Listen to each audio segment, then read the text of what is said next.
Hello and welcome বন্ধুরা, আমি অভিষেক কুণ্ডু এবং আজ আমি আপনাদের বলবো ভারতের টিকটক ব্যান হবার কারণ সম্পর্কে।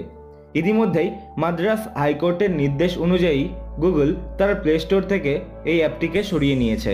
এখন কেউ চাইলেও প্লে স্টোর থেকে এই অ্যাপটিকে ডাউনলোড করতে পারবে না। ভারত সরকার গুগল বা অ্যাপেল দুটি সংস্থাকেই তাদের অ্যাপ স্টোর থেকে টিকটক অ্যাপটিকে সরিয়ে নেবার কথা বলেছে। কোর্টের বক্তব্য অনুযায়ী টিকটক নাকি বাচ্চাদের ওপর প্রচণ্ড খারাপ প্রভাব ফেলছে। এতে তাদের পড়াশোনার ওপর থেকে মনোসংযোগ সরে যাওয়ার পাশাপাশি টিকটকে মাঝে মাঝে ভাইরাল হওয়া অ্যাডাল্ট কন্টেন্টগুলো পর্নোগ্রাফিকে সায় দিচ্ছে। এতে ইউজার্সরাও ক্রমশ যৌন আকৃষ্ট হয়ে পড়ছে। অশ্লীল কন্টেন্ট শেয়ার করার পাশাপাশি এই অ্যাপের বিরুদ্ধে এক জনহিতকর অভিযোগও দায়ের করা হয়েছে। এরপরেই কোর্ট তার ফাইনাল ডিসিশন জানায়। Ministry of electronics and information টেকনোলজির অর্ডারই এই অ্যাপের ডাউনলোডের বন্ধের পেছনে মদত যোগাবে। তবে বলে রাখি, যারা অলরেডি এই অ্যাপটি তাদের ফোনে ইনস্টল করে রেখেছে তারা এই অ্যাপটি ইউজ করতে পারবে। সূচনা ও প্রসারণ মন্ত্রণালয়ের এক আধিকারিক জানিয়েছে, হাইকোর্টও সরকারকে এই অ্যাপ বন্ধের ব্যবস্থা করতে বলেছে।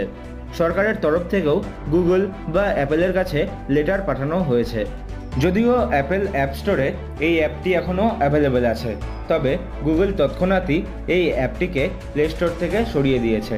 গুগল একটি বয়ানে জানিয়েছে, তারা স্থানীয় নিয়মকানুনকে শ্রদ্ধা করে এবং এই অ্যাপের ব্যাপারে কোনো কমেন্ট করতেই চায় না। টিকটক এখনও পর্যন্ত এই বিষয়ে কোনো মতামত জানায়নি। আপনার জানা দরকার, চাইনিজ কোম্পানি বাইটড্যান্স টেকনোলজি এর আগেও তাদের ওপরে লাগানো ব্যান সরানোর জন্য কোর্টে অ্যাপিল করেছিল, যেটা খারিজও করা হয়েছে। তাই ভারতের বাজারে টিকটক বা টিকটক ইউজারদের ফিউচার সুনিশ্চিত কিনা তা সময়ই বলবে। ভারত টিকটকের এক বিশাল বড় বাজার।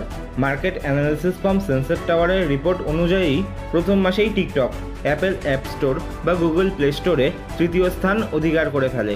আগের মাসেও টিকটকের র্যাঙ্কিং এমনটাই ছিল।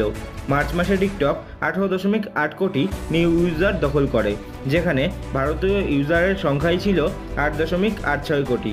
আগের বছরের ডেটা অনুযায়ী পৃথিবীর সমস্ত টিকটক ইউজারকারীর মধ্যে 40%ই ছিল ভারতীয় ইউজার। তাহলে ভারতের টিকটক বন্ধ হওয়াতে টিকটকের কর্ণধারের যে কতটা ক্ষতি হচ্ছে তা আপনি ভালোভাবেই উপলব্ধি করতে পারছেন।